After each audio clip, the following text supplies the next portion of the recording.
This is not a video about pornography. This is a video about persistence.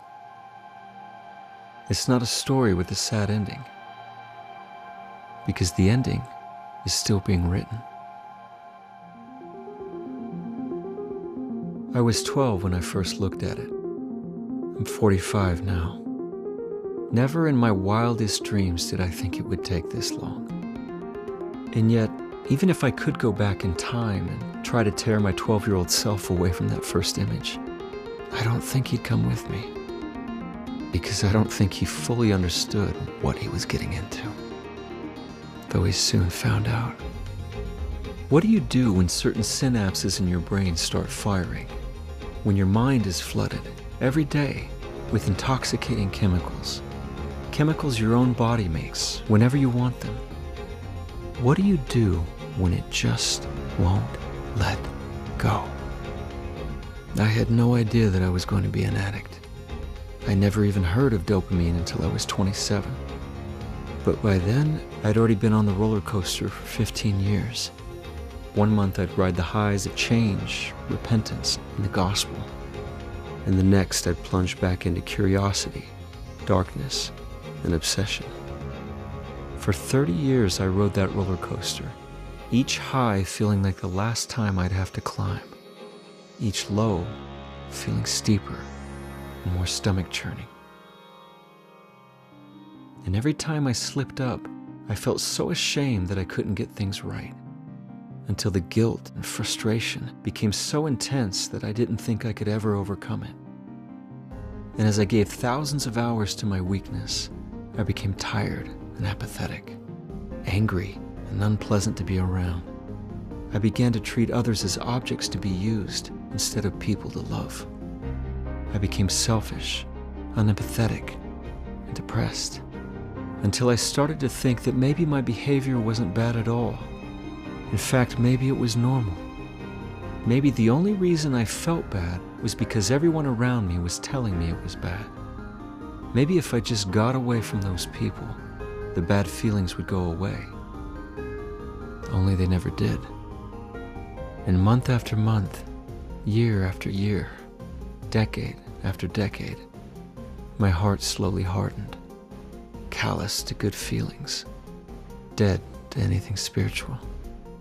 Until finally, I wished I weren't even here anymore. I'm tired, I told my bishop one day. I don't want to do this anymore. I'm sick of being a hypocrite, doing the same thing over and over. But you're not a hypocrite just because you have a bad habit you're trying to break, he said. God sees weakness differently than he sees rebellion. When God speaks about weakness, it's always with mercy. So stop trying to do this yourself. Let God guide you. It was the most powerful thing I'd ever heard. I wasn't worthless. I just had a weakness. And I'd thought my whole life that if I just changed my ways and had enough willpower, I could figure out a way to make it all work. But it wasn't enough. My whole life I'd only turned to God to ask for forgiveness. But now I knew I had to ask him for power. And as I worked hard to begin receiving that power from him, I stopped focusing on my failures and where I'd been, and instead focused on where I wanted to be. I had treated my whole life as if it were a short drive across town, when in reality, it was more like a cross-country road trip. I couldn't reach my destination alone on one tank of gas. I had to refill the tank over and over with Christ at my side to get where I wanted to go. I thought I couldn't connect with God if I weren't completely free of bad habits. I thought I had to be flawless to be worthy. But that wasn't true. I just had to be honest with myself and God and give my very best effort. I had to stop doing things my way and let the Lord be my guide. And so, I got rid of my all-or-nothing expectations. I stopped trying to be flawless and just started trying to be good, filling my life with things more interesting, more challenging, and more hopeful than any of my weaknesses.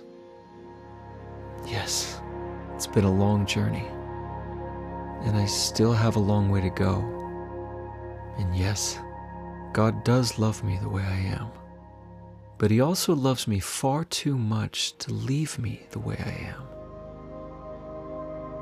This is not a video about pornography, because becoming like Christ is about persistence, patience, and partnership. And this is not a story with a sad ending, because you haven't written it yet.